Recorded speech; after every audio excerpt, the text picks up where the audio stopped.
there's a human and the pop star, and you could like, there's no want for you to have two personas, like it's just one. It's just one. I mean, I definitely think you can't take the guy who's on stage back to the hotel room because you'll be so exhausted. That guy on stage is built off of the energy. But the thing that really helped me is I would be under the stage every night, and I would say to myself, look, like, you do this because you love to sing, you do this because you love music. Like, do not get on that stage expecting or needing cheers and applause to be able to do this. And that really ended up changing the whole thing for me, because before I walked on the stage, I was already satisfied with the performance. And then at that point, I was able to just be as me as possible. And this is coming, by the way, not from someone who's perfect at that stuff. Like, I obviously thrive off of people giving me applause or praise, and I thrive off of streams, and I thrive off of success. I think the point that I'm trying to make is that I'm constantly trying to teach myself that that doesn't have to be the reason why. Shawn, speaking of live performances, Teach Me How to Love. I would love to see that one live. That song is so fun. Thanks, man. Yeah, I love that. I mean, that I was listening to a lot of Marvin Gaye at the time, and that was one of those things where I was with Nate Mercereau and I started singing like a guitar line, and he just started playing the thing I was singing on guitar, and that's what the bridge is made out of. You arrange the background vocalists, or I guess they're vocalists, like, because they're kind of there with you. I don't know what you would call them. I mean, is that exciting for you to kind of have music literally in your hands and at your very direction? And if you tell a sister to sing whatever, she will. If you tell, like, I mean, it's up to you. You are the conductor. Totally. I mean, I think it's like, well, I mean, my rule is to always be the least talented musician in the room when making music, and therefore you're going to get something that's spectacular and above your abilities. And I don't mean that as like a way of like putting myself down at all. I mean, I think I'm really great at conducting and creating something that will end up being amazing. But I can play guitar great, yeah. I can sing great, yeah. But can I do it the best? Maybe not all the time. And when you have professional singers and professional guitar players and instrumentalists come into the room, and you're the one who gets to decide, it's like someone giving you the God hack on Grand Theft Auto, and it's like the coolest moment. I mean, in the documentary, you probably see my face light up, and I'm like, these guys are just gonna sing that, like the thing that I tell them to sing. I mean, it was really cool for me. I'm still not used to that stuff, but that's a really amazing part about making an album, And you get to learn the process, and you become a better musician afterwards. It's totally cool. There's also something about mentioning fruit in a song. Like, not only is that song really good, don't you mention strawberries in there? I just like anytime you mention fruit in a song, it's automatically better. It takes a long time to get to a place where you can mention fruit in a song. Draw a map laced in strawberry. But my favorite line is, "Your body is like an ocean. I am devoted to exploring it." We were getting very metaphorical that day. I guess. I can only imagine what happened the night before or leading up to you even wanting to create a record like this. I mean, you obviously have to have a revelation in your life or learn something new or a value. Totally. I mean, I think it's like at the same time, I know that I keep coming back to the revelation being freedom from expectation. And when you have freedom from expectation, I think that's when you create your best work. And when I say your best work, I really do mean objectively what you think is your best work. And for me, this album, I love so much. I mean, I love all my music, but this album to me is, damn, dude. Like, I listen back and I'm like, oh, Wonder. I still listen to it today and I'm like, I love this production. I love the way everything sits. Like, I'm just really proud of it. I really am. Well, we were talking about, having the group, would you consider that a choir? Is that a choir, the group of people? Sure. 24 hours, it's in that at the end of that song too, and that song's great. That song is beautiful. That was the first song we wrote for the album process. But that's like that's that is the honeymoon phase in a song. Just like completely all in the second it started. Okay, so you write that after Song for No One, right? That sets the sonic tone. Yeah. And 24 hours, did you end up signing the check, or where are we at?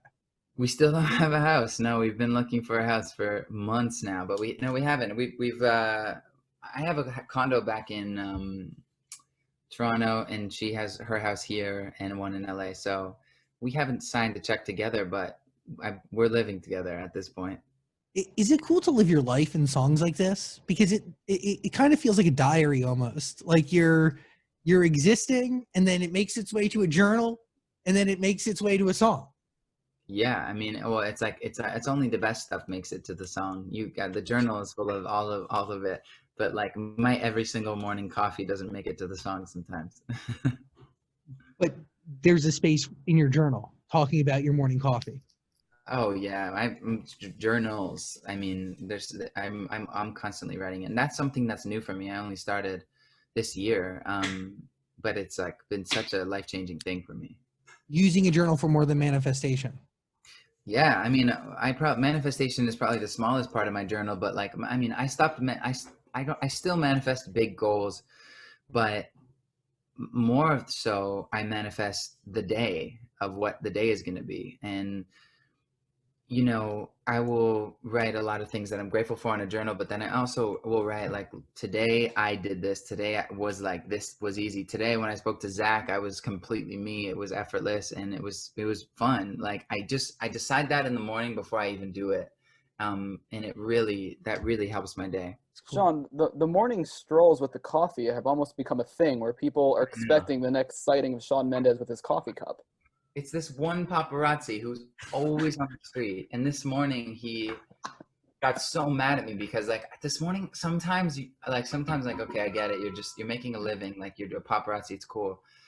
But then sometimes you're like, I just want to go on a walk to have a conversation with Camila, like about life. I'm like a little stressed. I'm like, and then he's taking photos of us. So every time he pulls around the corner, I turn around, and then he pulls around the other corner. I turn around. So he keeps getting these shots of my back.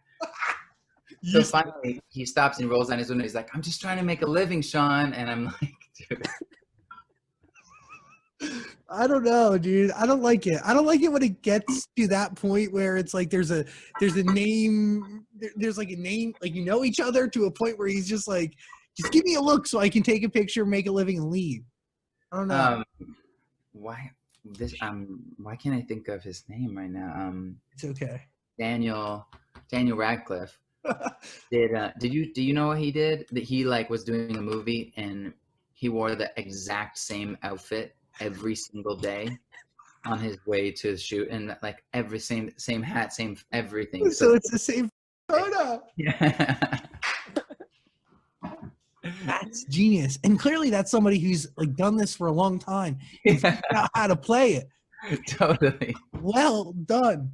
Call My Friends. I'm transitioning into this record because let's go from the opposite of paparazzi to some sort of normalcy.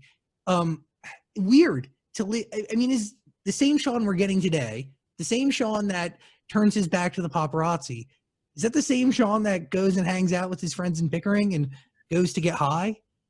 Yeah, I mean, pretty much. I mean, I would say there's probably like a few differences, but more or less, I like to think that I am, like, even right now, I like to think that I'm being who I am. But there's always a constant thought or threat of the fact that this is going to live forever on the internet. So maybe that's always pressuring me to like just turn the knob up by 15% of awareness of what's going on that my friends don't get. If anything, my friends get the knob down 15%. So I'm even more sloppy than I am on a normal day. That's good. Yeah, that's the best. I just want to know about BC Bud. I'm a big fan of BC Bud is famous. I've smoked some British Columbia BC. Bud, dude. Oh, from British Columbia. Yeah. Dude, I mean, Canadians are very proud of it. Canadian, and they should be. It's like it's so much more moist there. California is all dry. Dude, it's like on an island or something, right? Like they grow. I've heard stories. They grow it there on an island. I don't know how they do it. I just pictured it was the Canadian love. Do you feel like you missed a lot being away from home that you would have experienced if you were a normal kid just growing up in Canada? Like, do you miss the bars and the birthday parties and the graduations and the college parties? Absolutely. Yeah. I mean, I have a question for you though. Like if you could like this is something that I struggle with, and it's like if I said, yeah, I missed all that, would you immediately think, or maybe not because you do this, but like would you immediately think, yeah, he missed all that stuff, but then he gets to travel the world and do all this amazing stuff, and like, it's not that bad. Like that would pop into your head, no? Yeah. I mean, the normal person, yes. And me at one point in my life, yes. But Yeah. it took a lot, like, dude, it took me getting to understand and know people who are in your position and do what you do, and to really understand everybody's a human being, and like Yeah. this not is always by design. So Yeah, I mean the thing I think the thing about it is there is this real concept of the grass is always greener. And I remember being 14 and dying to get out of Pickering and doing anything I could in my power to travel the world. And I know moments where I've been around across the world I would literally spend all my money to just walk through a teleportation device and just be in Pickering for a night. And it's a funny thing that always gets brought up because I think it's an interesting question to ask celebrities and artists, especially because we're all constantly away from home. So the answer is yeah. I feel like I missed out on a lot of that always comes back and haunts me a little bit, especially when I go home and I feel like I'm not in the conversation. But on the back end of that, I've also experienced some of the most amazing things that have made me who I am today. I really like this guy.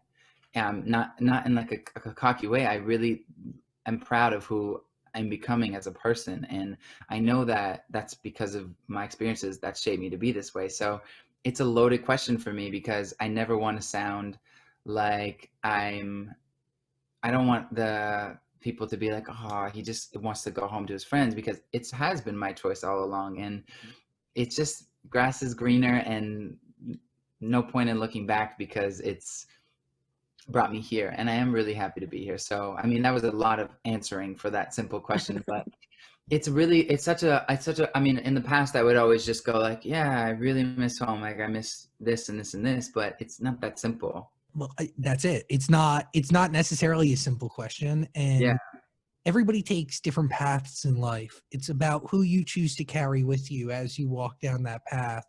And you've done an amazing job at keeping those closest to you still close. Yeah, and also where you decide to go next. Like just because you've done something doesn't mean that that's what you do.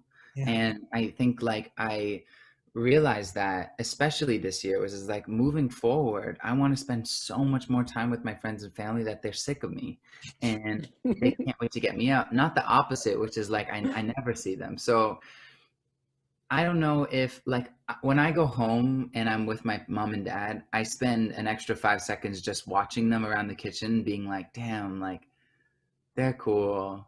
Or like my friend, and I like spend an extra 5 seconds just like walking around his bedroom, like picking up things that I like. And I'm 22. Like usually at 22, you won't you do that at like 50 maybe when you go back to your family home and you're like, oh, have reminiscing. And I'm reminiscing at 22 and being like, I got to be present with these people. Look, I love these people. When I'm across the world, I miss these people with all of my heart.